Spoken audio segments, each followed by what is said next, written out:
Welcome back to another episode of the Slice Tennis Podcast presented by Betway. Usually I would be insecure about me losing my voice, but I believe if you were watching the French Open and if you are an invested tennis fan, your voice is probably gone as well. Some of it had to do with the French Open. Another part of it had to do with this wedding I was at in Greece, but we will get into it all because a ton has happened in the tennis world. We witnessed one of the greatest championships, greatest Grand Slam championship matches of all time. And of course, we're going to talk about our Eala hour because people have some things to say about her, and Steven has some things to say back. And then, of course, we're going to read our YouTube comments from last week and the week before because there's a big game tonight. I know this episode will come out tomorrow, but Edmonton, they're trying to lift that trophy one more time. So we're going to get into it all. Steven, talk to me. How we feeling? I'm feeling some juice from you. Well, I got some juice in multiple directions. I'm pumped up right now. I'm ready to run through a brick wall for my Oilers tonight because the funny thing is this podcast will be coming out afterwards. So it doesn't matter win or lose, we're good. It's the third game of the 7-game series, but Sportsnet, who has the rights to the NHL in Canada, just put out this edit for like previewing game 2, and I'm going to send it to you later, JP, because I know you appreciate good filmography, and Need it. they have this edit to the Pink Pony Club song by Chappell Roan. Yeah. And because that's every time the Oilers win, they're playing that in the locker room, apparently in the playoffs. They've been blasting that. So this edit goes incredibly hard. Like, it is so funny. I cannot wait to watch. So it's epic. They're going. So that's been good. The only crazy thing that happened this week, other than all the tennis, which we'll get into, which my mind is still blown. I'm kind of just like trying to pick up pieces in my mind after the match yesterday, was I went golfing on the weekend quickly, which is probably ill-advised because I had a lot of work to do. But I got I didn't put enough sunscreen on, got too much radiation, and I got like an allergy outburst after that. And I looked it up, and it's called a photoallergic reaction or sun poisoning. So I essentially got sun poisoning because it wasn't like how you get sun poisoning in Canada. Well, it's sunny. I don't know. I went from golfing from like 10 a.m. to 2 p.m. It's like the sunniest part of the day. Didn't really I thought I was okay, but and then I actually went home and cut the lawn and then did almost every allergy-inducing thing you could do. So it was a combo. But the next morning, I wake up to watch the final, and I'm just like, my allergies are just going crazy. It was unfortunate, but hey, that's says my a week. says a lot about your skincare routine to be able to combat a day out in the sun poisoning, and you're still looking shining and glowing. I appreciate it. I think the lights, I don't have one turned on properly here, but I don't care about my week. I want to hear about your week because you just got back, and this is why JP is the greatest host in the podcast game. He literally just walked in the door. I'm not even joking at all. Literally just got out of the Uber from the airport, flying back from around the world, and he didn't want to make an excuse. He didn't want to push this till later. He showed up to deliver the content that you guys need. So we love you for that, JP. And I want to hear about your trip. How was it? First time in Europe? I appreciate that, man. It was a blast. And like you said, I was literally in Greece this morning. We woke up at 3 a.m. to drive to the Thessaloniki airport to then go from Thessaloniki to Athens to Atlanta to Nashville. And I got in to my apartment at 6:28 where we rolled in. But the French Open final had me juiced. Fair enough. And I'm sure that's why you're still awake. Was that 3 a.m. Thessaloniki time, or however you say that? 3 a.m. Thessaloniki time. So you've been awake since what, like 6 p.m. last night? Oh, yeah. We're going on. You haven't slept. I'm approaching a record of mine for consecutive hours awake. I got my pen ready because we might have some hot takes coming from JP today on the podcast. I know, man. I'm ready to give them because, dude, that final, it got me fired up. And I was trying to keep up with everything while I was in Greece. Yeah. But the reason I was in Greece, and for all the viewers out there, this is my first time to Europe, period. First time across the pond, which we actually flew into London on the way there. Let's go. And, you like fly over the city and everything. And of course, my first time seeing it, I'm like, oh my gosh, I'm seeing all the different soccer stadiums. I'm seeing all the tennis courts everywhere. I'm like, yo, this is also extremely close to the U.S. Like, it is not a bad flight at all. It's almost similar just from when I used to live in Florida when I had to go out to San Diego to do some things. Right. I'm like, wait a minute, I could just be going to London. And it really got me thinking. I'm like, man, I need to somehow finesse Wimbledon ASAP because this city looks incredible. You been to Next year. London? Yeah, I've been to London, yeah, shortly, but yeah, not enough good things to say. Incredible, and it's not that far, you're right, especially from the East Coast of the US. Right. But yeah, dude, then we get into Greece. First night, Santorini. Santorini was awesome.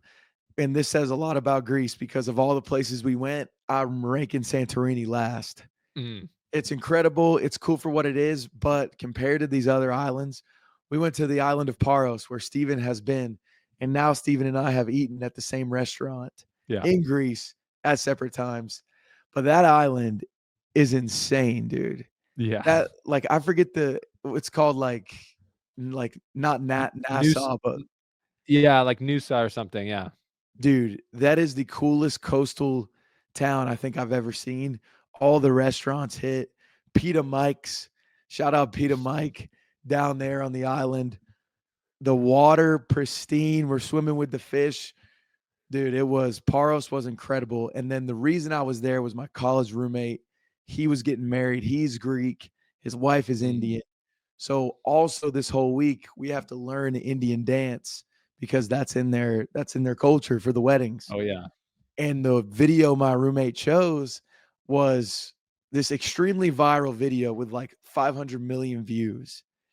And we get it. And these dudes are all straight up like these guys are professional dancers, like true choreographers. And he's like, bro, this would be sick to learn. Like, look at all the views it has. I'm like, yeah, why do you think it has this many views? These guys, this is the Jabberwockies without their masks on, dancing. And he gave Yeah. me a solo, which I was stressed on earlier because you don't want to disrespect the Indian culture. It's my first time going to a wedding. You don't know how serious they're taking it. I see the videos of them dancing. I'm like, yo, they have some freaking rhythm. Yeah. But we practice all day. This was down. Thessaloniki has like 3 legs, I think they call them, and we were on the first one. And it's like these cool little beach towns where the Greeks, everyone is cousins, and everybody owns a restaurant. So my roommate, he's cousins with all these people out there. He got married in like the little village that he grew up in. Like grew up, he went there in the summers and and until he moved over to the US like in elementary school. Mm. So that was cool to see that tradition. But dude, the wedding when it was time for the dance, the heart rate, I felt like I probably felt how Alcaraz felt when he was going out there in the 5th set. Mhm. It's do or die. Mhm. Because I had the second solo. I cannot miss this beat. I had to hit a body roll. I literally YouTube. You see my recent searches. It says how white guy how to do body roll dance move. Not a Yeah. lot. Not a lot of results out there, Yeah. but we got it done. The wedding was awesome. The Greeks they smashed plates. During the wedding, Yeah. one guy tried to smash a plate over like his mom's head and it didn't break, and she was just like ah. And then 2 minutes later, she's back out on the dance floor doing her thing. And I'm like, yo, the Greeks are That getting is down. The so wedding went chaotic. to like 3 a.m. But Sitting and I, we did some hikes to some of the most incredible. If you follow me on Instagram, like we just randomly ended up in these. It looked like it was from Thor Ragnarok when all the Vikings are talking about Valhalla. It looked Yeah. like Valhalla for the people out there that know what that is. So man, the food was awesome. The seafood, the octopus, the euros, of course, the tzatziki. It was a trip of a lifetime for sure. But I'm glad to be back. Dude, I'm so happy for you.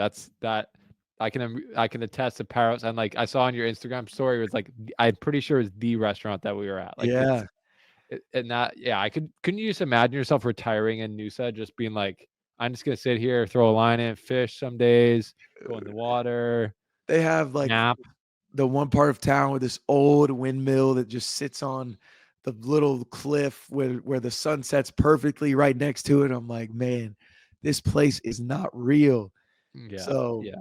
It's man, shout out to the Greeks. Yeah. Shout out to the Greeks and shout out to Make It to Midnight. That town reminds me of Make It to Midnight is JP's other channel where he talks about a ton of motivational stories and just amazing stuff. So you should check that out. And one of the stories you told was the American and the Mexican fisherman. You remember Yeah, that? bro, And that is doesn't you're so right. doesn't going to a city like that make you just all I need is enough money to get by, and like that would be great if I lived there? Dude, seeing these guys just hang out in the streets, there's no, like, hustle and bustle to it all, and out of there's something so peaceful about it, Oh yeah, and something that we don't have here except for in random small beach towns, yeah, like, that you can't even find on the map in the US, but yeah. no, you're right, man. It's the story of the Mexican fisherman type of town. Yeah, yeah. No, for sure. Well, that's awesome. We're glad to have you back. We missed you while I was gone. I did a one-on-one with Rafa, That was Matthew awesome. McConaughey, and Elliot Loney, which it's crazy that I got all three of them on one show while you're gone. 3 But and 1, big man. shoes to feel. I Big shoes to know, bro. fill. That's why I had to make sure because he's tan, I had to come back tan. Yeah, of course. Let me And you pop have a off. very interesting voice now. You got the raspy voice, which I think is awesome. If I I could do that, I would. Dude, I told Sid, I was like, we might need to find a studio before the raspiness goes away. Cut Yeah, a little album. for real. It's like romantic. Honestly. Hey, I'm trying to be romantic, but Let's go. before we even get into me going to the studio, I got to let you guys know about the best bet of the day. Go. Really, Steven's going to let you know about the best bet of the day, but I'm going to tell you exactly what it is and how you can be a part of it and where you can be a part of it. Hit an ace with Betway and get up to $200 if your first bet loses, plus 50 bonus spins no matter the result. Scan the QR code on the screen or click on the link in the details section to create an account and redeem your offer.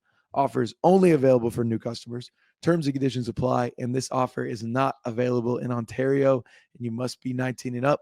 Please play responsibly. Steven, grass court's coming up. We got some grass court plays. Well, yeah, the clay court season just finished in the most epic way possible. So, if you're looking forward to the Wimbledon odds, yeah, they've got Carlos Alcaraz, unsurprisingly, as the favorite at plus 150, which is just low to win a major. Low. That is low. I mean, and then Sinner's right behind him, as he should be, at plus 162. So it's like, I don't know what odds those are comparable to, but that would be like them winning a first round match at the same. It's like that, Right. the odds are essentially going to be the same there. It's like they're going to win the tournament as easily as they're going to win a first round match. What do they So have the third person at for the line? Novak Djokovic, which I think is fair, at Okay, plus yeah. 450. Okay. So 450 is, yeah. I mean, they're just not they're not trying to give away free money, which I respect. But they got, and then Jack Draper's fourth at plus 800, hometown Oh, boy. wow. Zverev at plus 1200, Daniil Medvedev at plus 2500. So it drops off steep after those first three guys. First, Jack Draper at plus 800, I thought was kind of high. Like, if you bet on Jack Draper pre-tournament and he won, you're only going to get 8-1 odds. Like, that's kind of Yeah, crazy. dude. They're playing into that hometown big time. But hey, dude, the drop off, it shows the gap between Sinner and Alcaraz and everyone else. Oh man, and the gap it can't be big enough. You know what? The best bet I would do is just go put it on Jakub Mensik plus Right. 3,300. He's got the type of game that could win Wimbledon for sure. He's got the biggest serve in the game probably right now, and although he hasn't done much since Miami, he's already won. He knows how to win a big title. Beat Yeah, Djokovic in the final. he gives off the feeling that he's a dude that's going to show up in, say, like a Wimbledon or USO. Like at least two of the four majors, he'll be a guy that will make a run. Oh yeah, for sure. So I like that bet. Jakub Mensik plus 3,300 on the men there. So that's the Boom. best bet of the day. A nice little futures. And I know, guys, I know a lot of people are tuning in to listen to more Alcaraz and Sinner, and we're about to get to it. But first, we have to address the Alex Eala, the articles that are being written, tweets being written. Steven, what's going on for our Eala hour? So Alex Eala, for you Filipino viewers, what's up? She lost first round at the Birmingham Classic, which I believe is the WTA 250 event. She was the third seed, and she lost in the first round or her first match to Furvitova in 3 sets. She won the second set in a tiebreaker, and then lost the third one 6-1. So her next match will be, she's dropped down. She was playing the WTA 125K in Ilkley, Great Britain, which, as she should, she's the number 1 seed there. Nice. She plays tomorrow after this comes out probably at she'll play Cabrera, Lizette Cabrera from Australia. So yeah, this is like the process that every young player goes through. They win and now they have expectations. But some of the here's a headline from Olympics.com, which if you're thinking of all the corrupt organizations in the world, I think the picture that always comes up to your head is the Olympics. Right. So let's just start with that. But the Olympics says tennis. Alexandra Eala suffers shock exit on historic French Open debut. Shock exit, they call it. Really? Was On it a shock? historic French Open debut. Yeah. Historic French Open debut playing Arango, who's I believe is a very seasoned veteran compared to Eala. Yeah. Both of them unseeded. There's not a shock exit, but that's the state of media that we're in today, or maybe we were in yesterday, because that's how things used to get written, and it's just not the case. So, And if I'm anyways, not mistaken, Arango was very highly touted as a junior, and she was supposed to be one of these girls that was going to be one of possibly a next star. And I always feel like those types of players have their eyes on the people that like kind of were in their younger shoes, and they're like, man, this should have been me. I deserve that spotlight. And I feel like they always kind of rise to the occasion in those type of matches, because her posters, Arango's posters, were at IMG Academy. They yeah, always like touted her like, hey, she trained here, all this stuff. yeah, no, for sure. So that's a great point, and yeah, everyone is hard out there. It's not. There's no shock exits when you're like ranked 75 in the world, like Eala is. Trust me. Like Right. the only shock exits that we're going to see right now is this Sinner or Alcaraz lose in the first or second round at Wimbledon. That's a true shock exit, and they can handle any article being written about them that they want, because Right. they ain't reading them and they're crushing the world right now. So And I promise you this, if they're on the opposite sides of any draw, neither of them are losing in the first or second round. yeah, it's truly. I mean, and I guess we can just go right into it now, because like Dude, I'm still just trying to quantify what we watched yesterday, because I saw a graphic today that said total points won, Sinner 156, Alcaraz 155. Sinner won more points, lost the match. And if that doesn't describe how hard tennis is, I don't know what does. yeah, and that's the beauty of the tennis scoring system. Like everyone's been saying it. I don't know what other sport can offer what we saw yesterday, where at the beginning of the match, you hope that it's going to be an epic, you hope that it's going to be an all-time classic, but a lot of the times when we hope that, it very rarely is. And then as Sinner goes up 2-0, and you're thinking, well, Alcaraz has never come back from 2-0 down.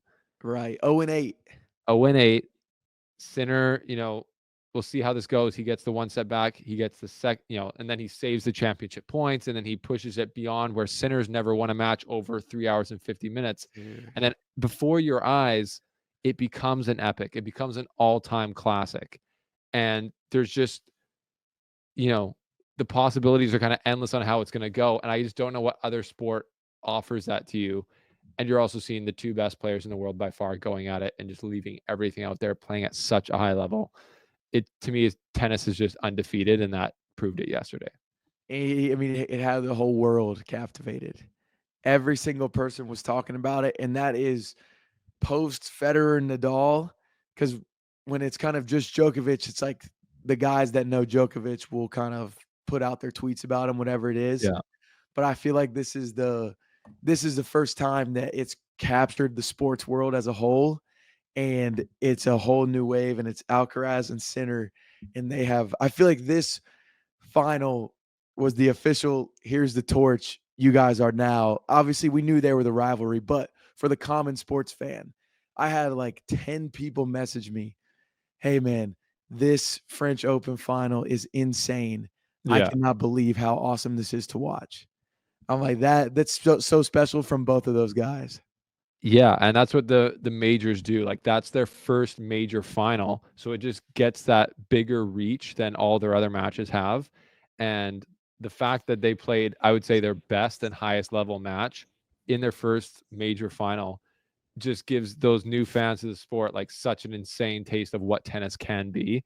That it is amazing. And I just can't. It's so awesome. It's like I didn't see the entire Big Three era because I started watching tennis Right. in like 2009. So it feels like we really get to see the actual start of a new era of the Big Two, and see how their history is going to progress. Because we've seen all their matches. We just watched their first major final, and I Right. hope there's going to be like 10 or 20 more major finals that they're going to be in, where we can just see how it goes. And mark it down kind of in real time. And we're just so lucky to be able to do that. And we also have such an insane expectation for their next one, which we're hoping, I guess, will be at Wimbledon. I But know. the crazy thing is, I can just imagine them, it might not go in such an epic or cliffhanging way where it was like championship points saved, etc. But, I can see them producing that level at every match they play in the future. Like there's no reason they can't. Dude, and it's crazy because they feel so far ahead of everyone else that if they truly are on opposite sides of the draw, every single time you feel like they're gonna end up there and they're gonna play each other. And I feel like we're gonna get even more matchups than we did with Federer, Nadal, Djokovic. Any matchups you want to talk about, I feel like these two are gonna see each other more than any other rivalry because it's starting so young. Yeah, and it's true. And I wonder because it is getting dominant now. Like they've won the last 6 majors in a row, I think, between them. Yeah, So there was the feeling like, and there is, I still think in different tournaments that Alcaraz is beatable on an off day, for like by sure. a guy like because Medvedev did it at the U.S. Open, Zverev did it at the Australian Open, Djokovic did it at the Australian Open. I still think he is, and I think the French is probably his best tournament. Like he's not. I Yeah, don't really think he's beatable there, to be honest. Like I don't know who's going to beat him. Like going forward, he's never lost. Well, he's right. lost, but he's now hasn't lost in the last 2 majors, and he's the time he lost before that, he was cramping to Djokovic. So it was Yeah. like not in his prime, he hasn't lost a legit match really. So yeah, and just staying on Alcaraz for a bit, like I was just looking at his stats in the video for the video yesterday. Like he's hasn't lost a major final. He's lost 1 Masters final that he's played. That was to Djokovic in Cincinnati and he like almost won that, Which was an epic match. which was an epic match. The only other big final he's lost is the Olympic final to Djokovic. All-time performance from Djokovic to cap Right. his career. It's like you're playing God in a way. Like he's just like Yeah. that's like you're just playing a role. You're not supposed to win that match. You're gonna win an Olympic gold multiple Right. times. This is Djokovic's. So like Alcaraz really is the most clutch tennis player of all time at this point. Dude, and after this match, I feel like Carlos Alcaraz is going to be a champion that the sport has never seen before, more so than Federer, Djokovic, Nadal because of how he is.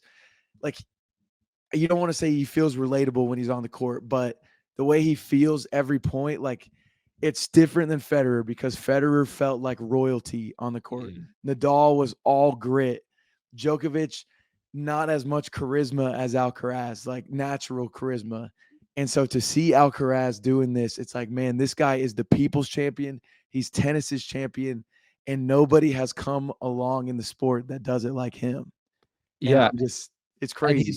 if you walk beside him, like he's my height, like he's just over 6 feet tall, just around there, and he's not like you walk by Sinner or a guy like Sebastian Korda, you're like, this guy's a freak athlete and he's a Right. tennis player, and I can't relate to that. But I think a lot of people are gonna go and play tennis and try and play like Carlos Alcaraz, and they'll see him play. It's just like, what separates us other than he's jacked and like and then Exactly. it's what he does on the court, like the athleticism that he shows, which is he's kind of like the most complete athlete in that way. Because he and a lot of people have said that he's probably the most complete tennis player at 22 years old ever, and he has the same amount of majors as Nadal did, and Nadal essentially got all his at the French Open up until Right. 22. So he's won it on all surfaces, and yeah, the trajectory he's on is like legit just higher than any of the big 3 members right now, and that's just such a And insane thing to say. while playing the most fun brand of tennis of all of the big 3. Right. Right. Because and that goes to both of them because I don't want to like Sinner deserves so much praise for yesterday as well. And I think the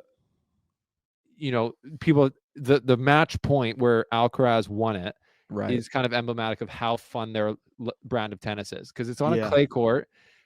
People don't typically come forward very often on a clay court, but on that point, Sinner hits a big serve and then comes in behind his next shot, which maybe he kind of knew the writing was on the wall. I don't know, but Right.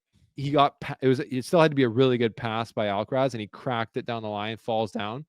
But a lot of like they were talking about the big three matches, a lot of the epic ones we've seen. I think if you're going to go back and watch them, they're not going to feel as fast as Alcaraz Sinner.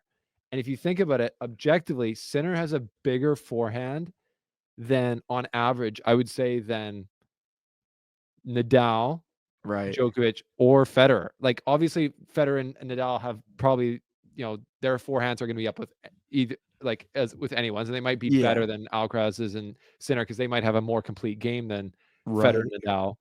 But their backhands, both of their speeds.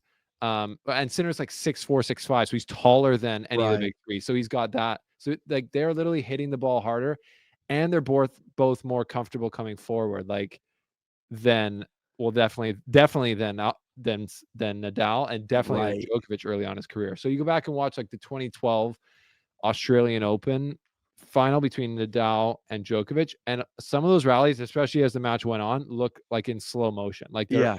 staying at the back and they're both completely exhausted. And it didn't look like that to me at all in the French Open final, and it's on clay. So I think they both play quicker as well. So that's good. Like Right. between points, they play quicker, but then the points are probably shorter as well because they come forward. So it's a funner brand of tennis to watch. But it just almost looks at like a higher level, which It is like does, man. it feels disrespectful. It feels like I'm gonna I get know. struck down for saying that, but it really does. Everything looks bigger, faster, stronger. And with Alcaraz, like, dude, going into, I mean, before they even went into the tiebreak, how he won that last point, you kind of knew it was like, okay, Alcaraz is going to win this Yeah, final. remind me, which point did he go? Like you're talking about going into the fifth set tiebreaker? Yeah, it was like a Sinner hit a shot that shouldn't have been returned, and Alcaraz gets a backhand at this insane angle, and it was just like a soul crushing Yeah. one. It's like, man, what the heck are you supposed to do? But I also want to highlight the one shot that Alcaraz took out of the air when he was kind of in no man's land. Yeah. And dude, that shot right there, because he had a quote after the match saying, like, man, in the fifth set, I just knew I wanted to play big. I wanted to go for every single shot. I did not care. I wasn't worried about losing. I just wanted to go for it and know that I went for it on every single play, Yeah. around every single point. And to me, like, those points showed it. And ultimately, that's how you go up 8-0 in the tiebreak. Yeah. Like you're winning that match instead of hoping the other guy loses it. And that's Right. defines Carlos Alcaraz's play style and why I think he's so popular and we all love him. You're like, that guy's out there making the shot. He's a shot maker. He's a shot caller. And yeah, that I remember that one. He took a swinging volley out of the air that he probably didn't need to. And I was Right. almost like, "Oh, what are you doing?" And it just passes him, and I'm like, "Yeah, Because that's I thought it was going out. exactly." We all thought that, and that's why we're not Carlos Alcaraz because he's Yeah. like, he's just a video game character. Like when you are playing, it's like you're playing a tennis video game, and physics goes out the window, and Oh, they're both dude. sliding into shots and hitting like the most vintage Carlos Alcaraz shot there is probably the cross court forehand. Like whenever he really got a hold of them yesterday, it was just a can opener. And just the angle that he gets around the outside of the ball to like jump off the side of the clay court. It's so dominant and so repeatable for him. But Right. and it is obviously probably the most normal shot in tennis, but the levels to the game that people always talk about really get shown in that shot from him because Sinner has an amazing cross court forehand. Like every good player does, but Yeah. Alcaraz is just clearly a notch above. Dude, it's if I need somebody to win a tennis match that's going to win me $1 million, I'm picking Yannick Sinner. If I need somebody to win me a tennis match that's going to save my life, it's Carlos Alcaraz. I love that. Yeah. I mean, yeah, because there's times it's hard to put all your money on Alcaraz when sometimes he does go for a walkabout mentally, but I just feel going forward that that's not going to happen in the biggest matches. He's way more likely to lose a match in the quarters or the semis than in a final because he never has on the major stage because he's so Yeah. focused. He like gets that ADHD locked right in, even though he lost the first two sets against Sinner. Both of them were Still close. great Like sets. yeah, and he could have won both. And you're just like, oh, I think Sinner's done enough. And then he gets to like like let's talk about championship points, because at championship points, I'm the whole narrative in my head. I'm thinking of how am I going to talk about this and tell the story on the podcast with JP. It's like the narrative is like Sinner really is the number one player in the world. He really just beat Right. Alcaraz at his best surface and won his first title off of a hard court, and he's undefeated in major finals, and now Alcaraz is defeated. All of that, he's got 3. They were break points for the championship, so. But like, you know what I mean? Like where that match was at one point, it was a straight sets victory, a dominant straight set victory over Alcaraz. To them, him losing probably the hardest loss he's ever taken in his life. It's tennis. Man, yeah, I mean, and you do feel for him, man, because like you're saying, it's Alcaraz's best surface, and he had him. He had him right there. And it's like, man, if you're competing at that level against him on his best surface, you're playing it at an extreme level. And going into Wimbledon, US Open, you gotta hope. I mean, he feels encouraged. He's a process guy. You can tell that he's dedicated to the process, puts everything into the process, isn't as focused on the result. Mm-hmm. So this is what I think. I think Sinner is dedicated to the process, and I think Alcaraz is kind of done, or he's dedicated to the moment. Mm. And so when the moment comes, like that's what Alcaraz lives for. Now, Yeah.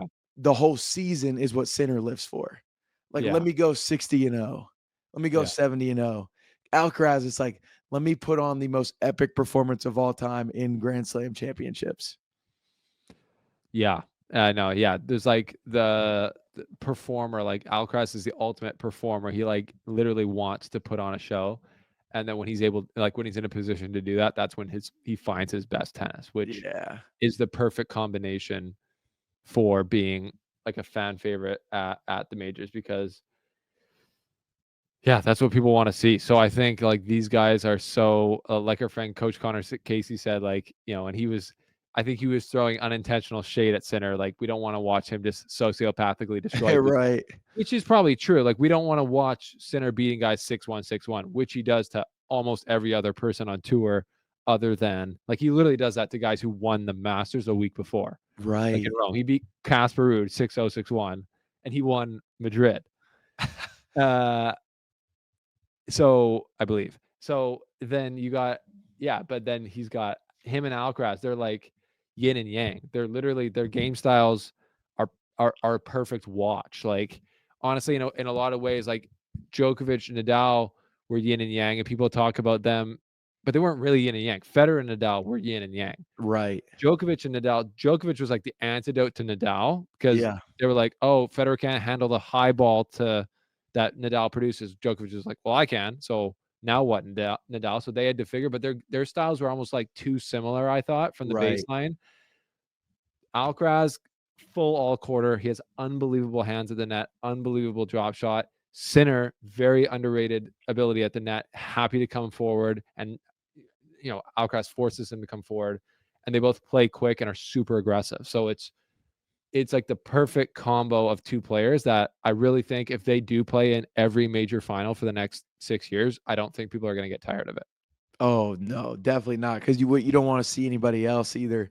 It's also crazy as we're breaking it down, and you're thinking, man, Carlos Alcaraz at this point in his career is more likely to lose to a guy ranked 20 through 40 than he is to Yannick Sinner. Yeah, for real. What do you think about that head to head? It's 5-0 in their last 5 matches. So people are making comparisons to like Sinner beats everyone on tour except for Alcaraz, just like Federer used to beat everyone on tour. Like he was like 60-0 versus Right, players, and then he was like 0-4 versus Nadal.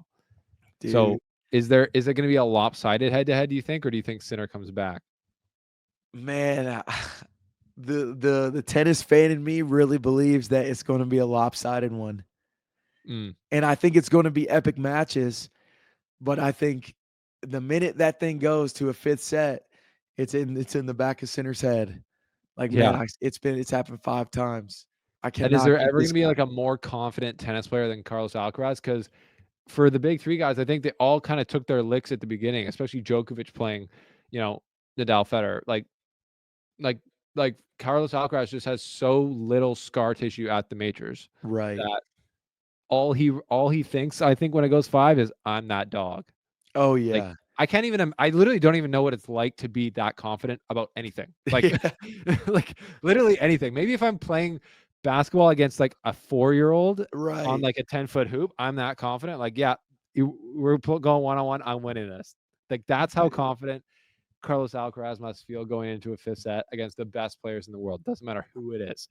I He could never love. be number 1 again. Like, Sinner can stay number 1, but he's like, "I'm gonna win if this goes 5 sets." Wouldn't that be nuts? Like, ends up with the most Grand Slam titles, but the least amount of weeks at number one. He's, like, never number 1. He, like, wins 4 titles a year. They're just all the majors. Dude, he's like he said, he's doing it his way, and he's proven it can be done his way. So Yeah, man. It's you know what it gets me stoked for? Him winning all of his major finals.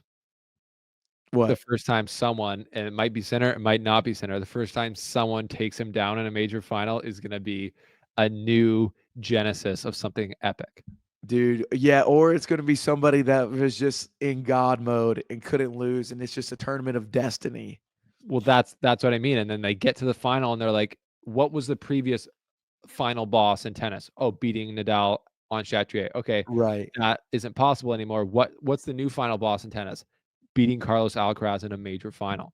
Whoever is going to eventually do it, because I think it'll eventually happen, will come and Oh do yeah. something that no one's ever done before, and it will kind of be enshrined as maybe the hardest thing to do in tennis.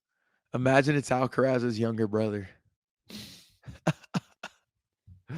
Who was dripped out. I noticed there at the picture ceremony. He's out there. He's got a chain on. He's so Dripped. swagged out. He's ready to rock. Yeah, I don't know if we'll be seeing him in center court. He's already living the championship Yeah, lifestyle. that's the problem when you reap the benefits of someone else. It kind of like Right. takes a little bit of that ambition. But I don't forget his name, but we're rooting for you. But hopefully you can be instead of just loving your brother's success, you can be motivated by it and you want to just take him down. That would be so epic if we got some brothers on tour, just heated rivalries, Williams sisters, but brothers. Williams sisters, but Spanish. Yes. Yeah, man. Oh, what do you think? I know we're about to get out of here. John McEnroe, you saw his comments? Yeah, that's a good point. We should talk about that. Like, and I think one of the commenters just said something actually. I see he literally just said, I assume OOMMCC commented, I assume McEnroe meant they could beat Nadal on clay if they were to play both together against him, not separately. Of course, 1-1, neither of them would stand a chance against Pete Nadal, is what he said. And I don't think they wouldn't stand a chance. I just Right. think what McEnroe said is that they would be the favorite against Pete Nadal. And yeah, it's like I like to not Someone react. had to say it. Well, he said it. I don't know if it's true. I don't still know if I'm buying Right. it. Like, okay, what's Pete Nadal? Like 2011 or no, 2010 Nadal on clay. Like you're gonna put Carlos Alcaraz right now as the favorite against him. I don't It know. it truly is a shame, and that's just I just think out of um, respect, you can't say that. The guy's won 14 French Opens. Like, what do you and want him his to do? record Win? there, it's like it's too good to even bring that up. Like, I get that there's a level you can actually use the eye test, but yeah, the eye test is pretty insane. And Alcaraz and Nadal they really never played at that. Yeah. Uh, I'm checking this now, but they did play. Yeah, 2-1 for Nadal in their head to head. They were very early on, but and Alcaraz did win the last one, which was in Madrid. So and that was actually Nadal was playing pretty decent there. But again, prime Nadal versus prime Alcaraz, you cannot make Alcaraz the favorite. I don't care. Right. It's It's just like you said, it's a comparison you don't even bring up. Yeah, but of course we're on TV. Johnny Mac, he's getting clicks. We get it. It's show business. You want people talking about this, but Yeah, it was a great comment. to put some respect on Nadal's name if he needs any. Like he was fine moving around the court. He was fine coming in when he needed to. He would come in lots of times and chop off those forehand or those backhand slices from Federer. So really, it's just that's something we can do in our mind is try and play prime Nadal versus prime Alcaraz, which we may have not even seen yet, which is a scary part. Right. Do you Um, think this is the last time we see Djokovic at the French Open? yeah, I kind of do. So I that kind of means do. his last Grand Slam could be Australia or US Open, Yeah, it's kind of up to him. Like he can keep he can keep making quarters and semis, I think, for a while. which is But crazy. like, and it was a good match versus Sinner. Like it was close, but I truly don't see him beating. I mean, he just literally beat Alcaraz at Australia. So I mean, if for Djokovic to do it, it truly because of how old he is, like it has to be a day where he just wakes up feeling it. And you just don't know when those days are coming. And dude, I know it has to piss him off so bad when he's playing against Sinner. And in his head, obviously Sinner is playing amazing and he's tough to beat. But you know, in Djokovic's head, he's like, gosh dang it, dude. If I was just 5 years younger, I yeah, could do this. yeah. But I just can't get there. Yeah, but I do the clay is the worst one for him to play at versus those Right. guys. So at the Australia, he beat Alcaraz because he could get the ball by Alcaraz, and it's the least physically taxing. It's his best surface. It's more dependent on the serve, so he can still let's not forget Alcaraz has never played in the Australian Open final. So he's played in Yeah. one U.S. Open final that was against Casper Ruud. No disrespect, but I think Alcaraz he's still a little bit unproven on the hard courts as far as his ability to dominate those. So let's Right. see. Sinner's probably saying, "Hey, we'll see you in the U.S. Open final. We'll see you in Yeah. the Australian Open final." Hopefully that's his mindset. Hopefully he's not Hopefully, like, man, I think it hope I is. don't have to see him. I think it is. I think No, it is. yeah, he's a killer. He's a killer. He is a killer. Anyone that does that, you don't think he's a killer? Let's like Casper said, let's play and see who's a killer. Right. Let's read some of these comments because then I gotta go watch Yeah, we my gotta get you Oilers out of who are here. starting ASAP. So thank you guys for leaving your comments. If you want your comments read, leave them here. We got lots to say, I'm sure. We'll read them in the next episode. First one at the NBA playoffs 2025 said, I saw the thumbnail and thought Elliot was imitating Rafa for over an hour. Lol. Dang it. Would be iconic. Would be hilarious if he was just in impersonation for an hour, but no. Thank God for that. Honestly, he would have probably had some type of like seizure. Yes. Then next comment, speaking of hockey, this one, Barry, I'll let you have your joke, Barry. But Barry McCockiner, Steve, if Florida beats Edmonton 2 years in a row, you have to hang it up and give in to being our 51st state. Sorry, I don't make the rules. I second Barry. I don't make the rules, but that is what they say. Man, that is a pretty big risk to take, but I'm actually willing to take it because I'm that confident in my Oilers. So if they do somehow fumble the bag and lose to a worse team for the second year in a row, like they did last year, yeah, I'll have to write our prime minister, prime minister, and tell him to become a governor of the 51st state, and I'm sure he'll listen to me. So yeah. We need the letter posted on the internet. Yeah, I wouldn't hold your breath on that one. At DLAC2329 says, totally believe the Rafa in small hut for whole childhood hitting forehands origin story. There's a Elliot was story so about good. Nadal that we don't know, and I think Elliot was the guy that does know it. Because when he was telling that story, dude, I was like, "Man, what if he is right?" I believe it. It's like you're literally just feel like it. Isn't that impersonation crazy? It's so good. He does this. I love his uhs. Yeah, he's like, nah. Yeah, he's this guy. He's like, no. He's like, no. Yeah, And then he's like with McConaughey. He's like, ah. He's like, ah. the whistle. Whistle. Yeah. Okay. Well, That's it for the comments, right? that is it for the comments. So yeah, short one this week. I appreciate all of you for watching, all of our Yep. French Open coverage. There was a lot of it. And I appreciate JP for flying back in from halfway across the world to be here for the show. 21.1K subscribers. Got to get to We, 22. we hit it. We I need to get. want to get to 25 by the end of the year. We got to accelerate this growth. So, Oh yeah, I'm saying 22 at the end of Wimbledon. word. Let's do it. So we're gonna figure out ways to do that. And in the meantime, the Oilers need to figure out a way to win Game 3. So We're signing off here, and we will see you next time here on the Slice Tennis Podcast. Subscribe.